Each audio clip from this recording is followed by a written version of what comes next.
Do you want to know how I turned this baby blue Java banana plant to this beautiful beast in just 11 months? My secret is this beautiful product right here, banana fuel, or as I like to call it, a miracle in a bag.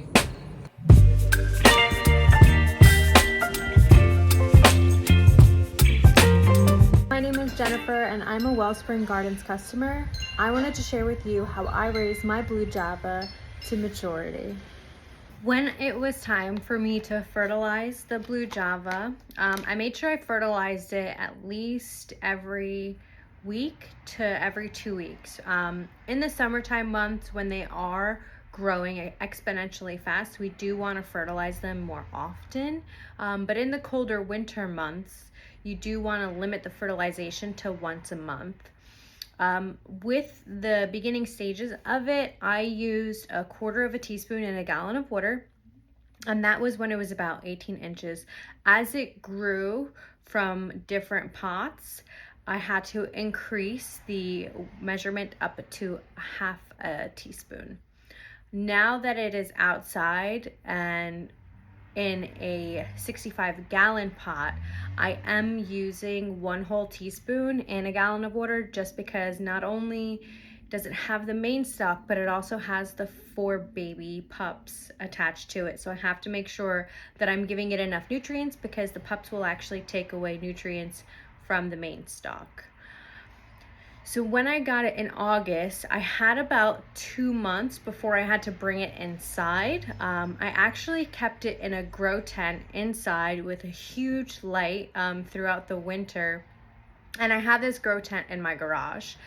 It was definitely a feat, only because she was growing so much that she outgrew her grow tent within like 3 months of being inside. So by the time the end of December, early January came around, she was fully thriving on her own outside of the grow tent. I was honestly a little bit worried, just because the garage did get cold, but I actually had heat lamp, not like so much heat lamps, but I had like circulating hot air, so you know those little fans that actually ventilate and heat up the area. So I had one of those, not blowing directly on her because it's not good for that, but just in the vicinity throughout the night, just because I knew like at night obviously the temperature got the coldest.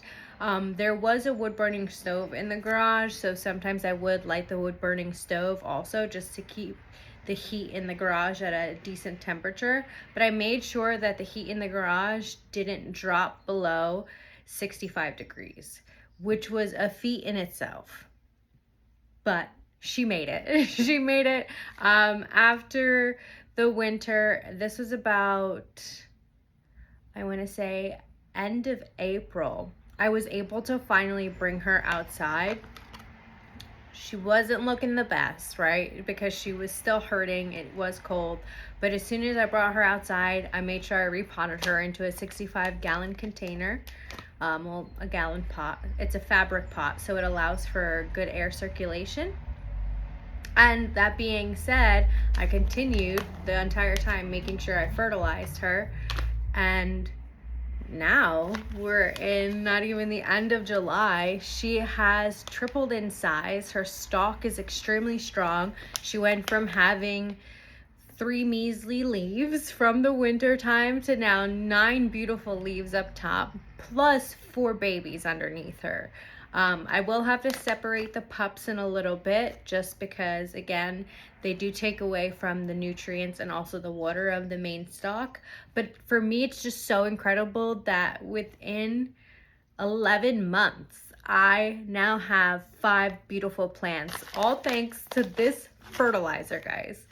Banana fuel is literally a miracle in a bag. If it weren't for this product, I really don't think that she would have survived the winter, let alone be thriving the way she is now. So Wellspring Gardens, you guys are thebomb.com. I will forever be a client of yours. Thank you so much for this awesome product. And I hope anybody who needs to fertilize their banana baby does get this. As crazy as it sounds, I've also used it on other plants and they literally thrive. So secret, just so you know, not just good for banana plants, but a wide variety. So yeah, definitely get yourself some banana fuel. It has been an absolute game changer for my banana plant, and I know it will be a game changer for yours as well. Thanks, guys.